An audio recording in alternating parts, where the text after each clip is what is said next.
अब हम कंटिन्यू करेंगे अपने टॉपिक को, जो कि है opioid analgesic and antagonist.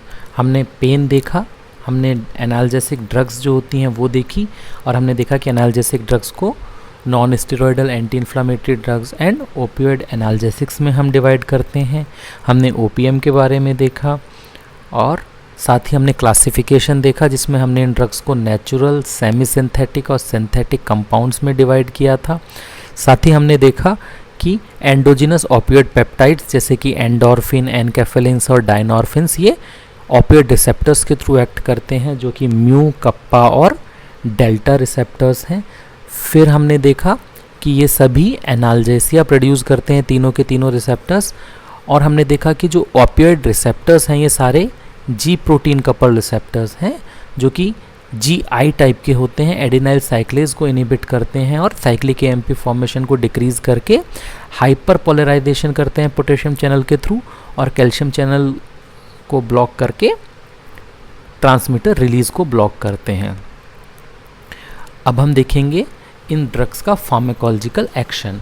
Pharmacological action समझने के लिए हम मॉर्फिन को स्टडी करेंगे एज एन प्रोटोटाइप ड्रग, और मॉर्फिन का सेंट्रल नर्वस सिस्टम के ऊपर इफ़ेक्ट देखेंगे, CNS के ऊपर इफ़ेक्ट मॉर्फिन का। तो ये एनाल्जेसिया प्रोड्यूस करती है मॉर्फिन, और एनाल्जेसिया का मतलब ये पेन के लिए टॉलरेंस इंक्रीज़ करती है, जो कि इसका मोस्ट प्रोमिनेंट इफ़ेक्ट होता है। बहुत अच्छी एनाल्जेसिक ड्रग होती है मॉर्फिन, और ये पेन के लिए टॉलरेंस बढ़ाने के साथ साथ इसका जो इमोशनल रिएक्शन होता है पेन के लिए इमोशनल रिएक्शन जैसे कि एंग्जाइटी, फियर, सफरिंग, डिस्ट्रेस, इस तरह से जो इमोशनल रिएक्शन होते हैं पेन को, उनको भी अल्टर करती है। तो ये दो तरह से काम करती है, टॉलरेंस भी बढ़ाएगी और साथ ही इसके इमोशनल रिएक्शन को भी अफेक्ट करती है।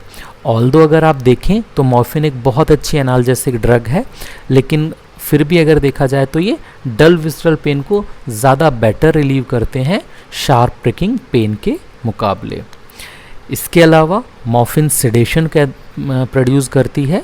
सेडेशन मींस ड्राउजीनेस भी होता है इसमें, इंडिफरेंस टू सराउंडिंग भी होता है, लेकिन मोटर इनकोऑर्डिनेशन या अटैक्सिया नहीं होता है।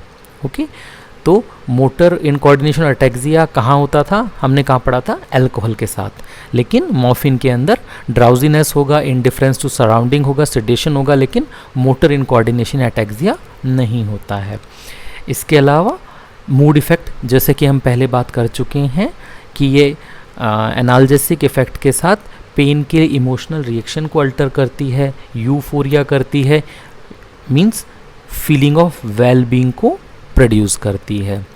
हालांकि हाई डोज में अगर इसे लिया जाता है या जिस तरह से इसे एब्यूज़र्स यूज़ करते हैं, तो वहाँ ये किक या हाई प्रोड्यूस करती है, और उसमें जो लिम्स का हैवी फील होना, वार्म फ्लशिंग ऑफ स्किन और एक immensely pleasurable sensation lower abdomen में फील होता है, जिसे हम हाई या किक मानते हैं। ये उस तरह के इफ़ेक्ट पैदा करती है। Overall as an analgesic drug ये एनाल्जेसिया प्रोड्यूस करती है, और साथ में उसका इमोशनल रिएक्शन भी अल्टर करती है पेन के लिए। मॉर्फिन का रेस्पिरेशन के ऊपर effect, usually morphine respiratory depression करता है, और ये डोज डिपेंडेंट मैनर में करता है। इट मीन्स अगर डोज बढ़ेगी तो रेस्पिरेटरी डिप्रेशन भी बढ़ता है। यूजुअली एनाल्जेसिक डोज के ऊपर रेस्पिरेटरी डिप्रेशन नहीं होता है। ये मॉर्फिन जो होता है ये कॉफ सप्रेशन भी करता है, ऑल्दो क्लिनिकली इसे यूज़ में नहीं लिया जाता। क्लिनिकली कौन सा सब्सटेंस यूज़ में लिया जाता है, अगर आप याद कर पाएँ तो कोडीन। इसके अलावा ये जो रेस्पिरेटरी सेंटर का डिप्रेशन है या इनिबिशन है, ये डायरेक्ट एक्टिंग होता है, और ये रेस्पिरेटरी रिदम जनरेशन जो होता है उसको डिक्रीज़ करता है। अगर आप रेस्पिरेशन को देखें तो इसमें 3 ड्राइव्स बहुत इंपॉर्टेंट होती हैं। न्यूरोजेनिक ड्राइव का मतलब जो हम इनवॉलेंट्री रेस्पिरेशन कर रहे हैं उसके अंदर न्यूरोजेनिक ड्राइव का बहुत इंपॉर्टेंट रोल है।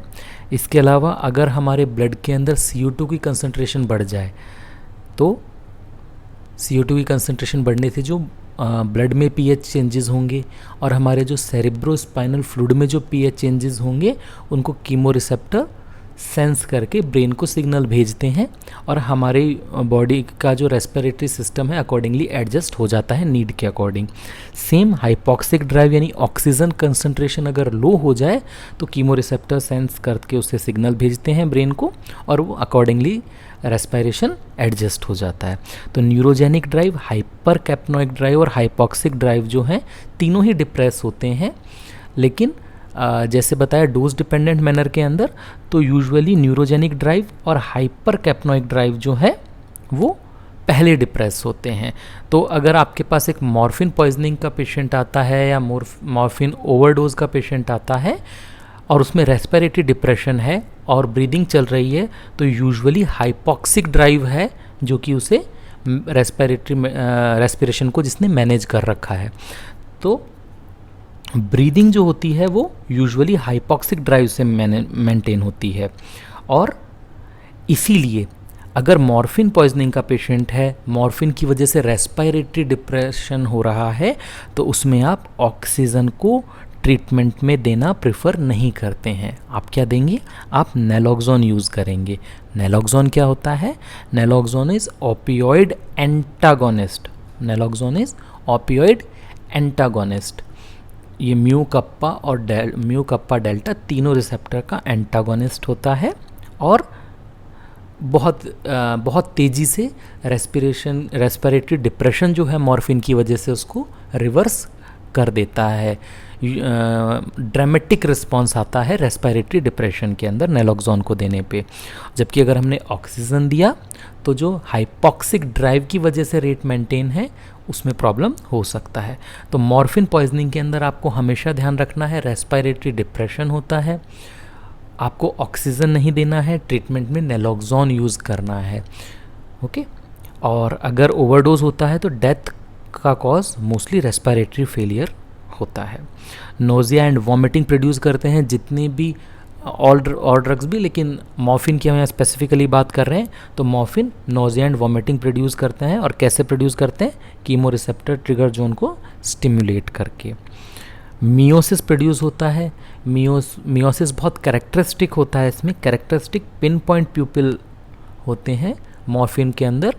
और मॉर्फिन पॉइजनिंग को जब हम आइडेंटिफाई करते हैं तो उस समय बहुत हेल्पफुल होता है कि अगर कैरेक्टरिस्टिक पिन पॉइंट प्यूपिल हैं तो वो मॉर्फिन पॉइजनिंग की तरफ इंडिकेट करता है। ओके। तो मियोसिस करता है और मियोसिस का जो रीज़न होता है वो होता है एडिंगर वेस्टफॉल न्यूक्लियस का स्टिमुलेशन। ओके। तो ये एक सीएनएस के थ्रू होता है इनहिबिशन, ये सीएनएस के थ्रू स्टिमुलेशन होता है एडिंगर वेस्टफॉल न्यूक्लियस का और इसकी वजह से मियोसिस प्रोड्यूस होता है। अब आप कहेंगे कि जो जब हमने पेन कंट्रोल पढ़ा था, एनाल्जेसिक रोल पढ़ा था मॉर्फिन का, तो हमने देखा था कि ये न्यूरोट्रांसमीटर रिलीज़ को इनहिबिट कर रहा है, ये नर्व्स में हाइपर पोलराइजेशन कर रहा है, पोटेशियम चैनल को ओपन करके कंडक्शन को यूजुअली ब्लॉक कर रहा है। तो ऐसी कंडीशन में ये एडिंगर वेस्टफॉल न्यूक्लियस को स्टिमुलेट क्यों कर रहा है?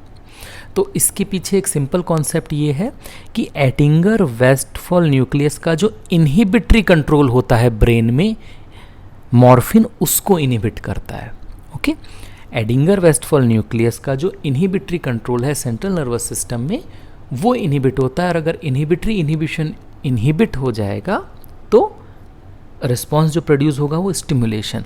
तो दैट्स वाई जो एडिंगर वेस्टफॉल न्यूक्लियस है उसमें स्टिमुलेशन प्रोड्यूस होता है और इसी को ही आप कीमो रिसेप्टर ट्रिगर जोन को स्टिमुलेट होने से रिलेट कर सकते हैं या अदर स्टिमुलेटरी एक्टिविटीज़ जो हो रही हैं आप उनसे रिलेट कर सकते हैं। मियोसिस के बारे में दो चीज़ें और देखेंगे। पहली कि मियोसिस एक ऐसा एक्शन है जिसके लिए कोई भी टॉलरेंस डेवलप नहीं होता है। तो मियोसिस के लिए कोई टॉलरेंस डेवलप नहीं होता। एंड सेकंड थिंग इज़ कि अगर आप टॉपिकल यूज़ करेंगे, आई ड्रॉप के रूप में अगर आप मॉर्फिन यूज़ करेंगे तो उससे मियोसिस प्रोड्यूस नहीं होता है। कार्डियोवैस्कुलर सिस्टम के ऊपर इफ़ेक्ट। कार्डियोवैस्कुलर सिस्टम में मॉर्फिन वेजोडाइलेशन करता है। वेजोडाइलेशन क्यों? क्योंकि हिस्टामिन रिलीज़ करता है, साथ ही वेजोमोटर सेंटर का डिप्रेशन भी करता है, साथ ही ऑर्थोस्टैटिक हाइपोटेंशन करता है और ब्रेडिकार्डिया भी प्रोड्यूस करता है। ब्रेडिकार्डिया का रीज़न क्या है? क्योंकि ये वेगल सेंटर का स्टिम्युलेशन करता है। ओके, क्या आप कोई ऐसा ग्रुप बता सकते हैं ड्रग्स का जो कि वेजोडाइलेशन करता है, ऑर्थोस्टैटिक हाइपोटेंशन करता है और साथ ही टैकीकार्डिया करता है?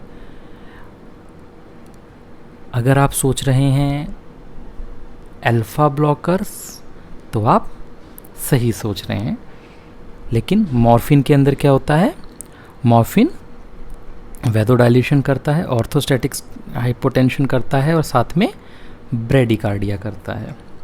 साथ ही इसमें कार्डियक वर्क भी रिड्यूस हो जाता है और इसी वजह से मॉर्फिन को एमआई मायोकार्डियल इन्फाक्शन में हम यूज़ करते हैं। मॉर्फिन को एमआई में दो वजह से यूज़ किया जाता है। एक तो ये कार्डियक वर्क को रिड्यूस कर देता है, साथ ही ये सिंपैथेटिक स्टिमुलेशन जो होता है, जो रिफ्लेक्स सिंपैथेटिक एक्टिविटी होती है पेन की वजह से, उसको रिड्यूस करता है और जो एप्रीहेंशन की फीलिंग होती है एमआई में, उसको भी रिड्यूस करता है।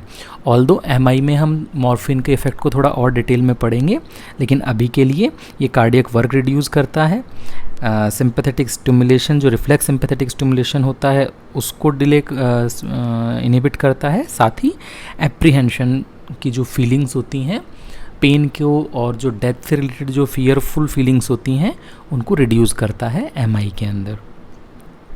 और एमआई एक इमरजेंसी कंडीशन होती है, इसलिए हम इसे एमआई के अंदर मॉर्फिन को हम आईवी रूट से देते हैं। जीआईटी इफेक्ट, मॉर्फिन जीआईटी में सिक्रेशंस को रिड्यूस करता है। ओके, साथ ही जीआईटी मोटिलिटी को भी रिड्यूस करता है और ओवरऑल इफेक्ट क्या होता है? Constipation and cramping. तो जीआईटी के अंदर मॉर्फिन कॉन्स्टिपेशन प्रोड्यूस करता है, क्रैम्प्स प्रोड्यूस करता है, सीक्रेशंस को रिड्यूस करता है और इस एक्शन के लिए कोई भी टॉलरेंस डेवलप नहीं होता है। इससे पहले हमने कहाँ पढ़ाया था कौन से एक्शन के लिए टॉलरेंस डेवलप नहीं हो रहा था मॉर्फिन में? अगर आप मियोसिस सोच रहे हैं तो वेरी गुड। ओके, इसके अलावा ये बिलियरी और पैनक्रेटिक सिक्रेशंस को भी डिक्रीज करता है और स्फिंक्टर ऑफ ओडी में कॉन्स्ट्रिक्शन करता है। ठीक है, अगर स्फिंक्टर ऑफ ओडी में कॉन्स्ट्रिक्शन हो जाएगा तो उसकी वजह से बिलियरी और पैनक्रेटिक जो सिक्रेशंस है उनका आउटफ्लो ब्लॉक हो जाता है और इसी वजह से मॉर्फिन को अनडायग्नोज्ड एक्यूट एब्डोमिनल पेन के अंदर हम अवॉइड करते हैं। अवॉइड या कॉन्ट्रा इंडिकेटेड है मॉर्फिन अनडायग्नोज्ड एक्यूट एब्डोमिनल पेन में हम कभी भी नहीं देते हैं। क्यों? क्योंकि अगर वो अनडायग्नोज्ड एक्यूट एब्डोमिनल पेन अगर बिलियरी कॉलिक का पेन हुआ, पैनक्रेटाइटिस का पेन हुआ तो कंडीशन और भी ज़्यादा एग्रावेट हो सकती है। ऑल्दो मॉर्फिन के जो डेरिवेटिव्स हैं पेंटाजोसिन, ब्यूप्रेनॉर्फिन, ये कंपैरेटिवली सेफ हैं अनडायग्नोज्ड एक्यूट एब्डोमिनल पेन में, लेकिन फिर भी हमें जहाँ तक हो सके मॉर्फिन या उसके डेरिवेटिव्स को अनडायग्नोज्ड एक्यूट एब्डोमिनल पेन में अवॉइड करना चाहिए, बिलियरी कॉलिक में अवॉइड करना चाहिए, पैनक्रेटाइटिस में अवॉइड करना चाहिए।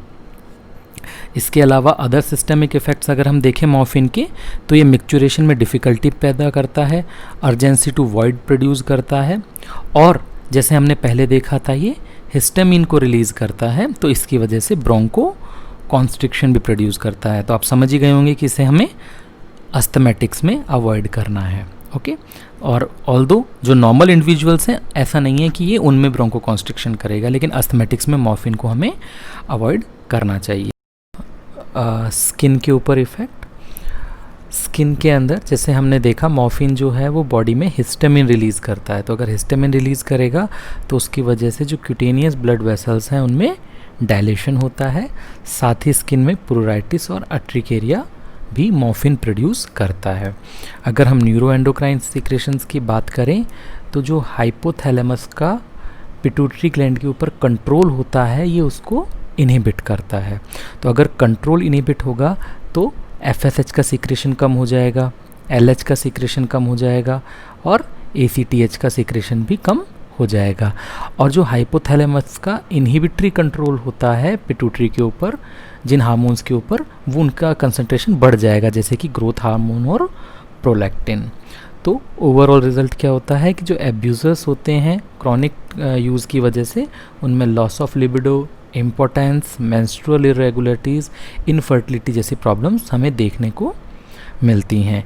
टेम्परेचर की अगर बात करें तो टेम्परेचर के अंदर ये हाइपोथर्मिया प्रोड्यूस करता है मॉर्फिन कोल्ड सराउंडिंग्स में, क्योंकि जो सेंटर होता है इसका, जो टेम्परेचर रेगुलेटिंग सेंटर है वो डिप्रेस हो जाता है।